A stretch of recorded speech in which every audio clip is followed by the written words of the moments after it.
Hi ನಮಸ್ಕಾರ, ನಾನಂದನ್. ನೀವು ನೋಡ್ತಾ ಇದ್ದೀರಾ ನಮ್ಮದುವೆ ನಮ್ಮಿಷ್ಟ. ಸ್ನೇಹಿತರೆ, ಇವತ್ತು ನಾವೆಲ್ಲ ಎಕ್ಸ್ಪೆಕ್ಟ್ ಮಾಡಿರೋ ಥರ ನಮ್ಮ ಮಹೇಂದ್ರನಿಗೆ ಮರದ ಅಂಬಾರಿಯನ್ನು ಕಟ್ಟಿರ್ತಾರೆ. ಆ್ಯಂಡ್ ಇವನಿಗೆ ಈ ಒಂದು ಮರದ ಅಂಬಾರಿ ಹೊಸದೇನೂ ಅಲ್ಲ. ಅಂದರೆ ಭಾಗವಹಿಸಿದ ಮೊದಲ ದಸರಾದಲ್ಲಿ, ಶ್ರೀರಂಗಪಟ್ಟಣ ದಸರಾದಲ್ಲಿ ಭಾಗಿಯಾಗಿ ಮರದ ಅಂಬಾರಿಯನ್ನು ಗಜಗಾಂಭೀರ್ಯದಿಂದ ಹೊತ್ತು ಸಾಗಿ ನಾನು ಕೂಡ ಅಭಿಮನ್ಯುವಿನ ಉತ್ತರಾಧಿಕಾರಿ ಸಾಲಿನಲ್ಲಿ ಇದ್ದೀನಿ ಅಂತ ಇವನೇ ಪ್ರೂವ್ ಮಾಡ್ತಾನೆ.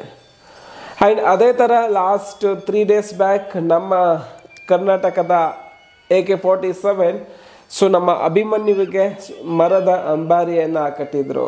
ಇಂದು ನಮ್ಮ ಮಹೇಂದ್ರನಿಗೆ ಆ್ಯಂಡ್ ಆಲ್ಮೋಸ್ಟ್ ಕಂಪ್ಲೀಟ್ ವೆಯ್ಟನ್ನು ಅಂಬಾರಿ ಮೇಲೆ ಹಾಕಿದ್ರು.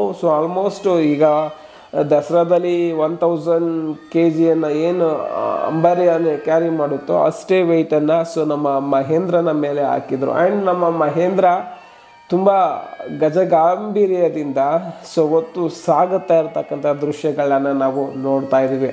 ಆ್ಯಂಡ್ ಸ್ನೇಹಿತರೆ, ನಾನು ಹೇಳೋದು ಒಂದೇ ಮಾತು.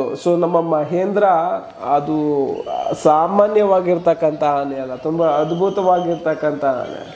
ಇವನು ಮುಟ್ಟಿದ್ದೆಲ್ಲ ಚಿನ್ನ. ಆ್ಯಂಡ್ ಹೇಳಲೇಬೇಕಾ, ಕ್ಯಾಪ್ಚರಿಂಗ್ ಅಂತ ಬಂದಾಗ, ದಸರಾ ಅಂತ ಬಂದಾಗ ಇವನ ಒಂದು ಪರ್ಫಾರ್ಮೆನ್ಸ್ ಅಂತೂ ಅನ್ಇಮ್ಯಾಜಿನೇಬಲ್.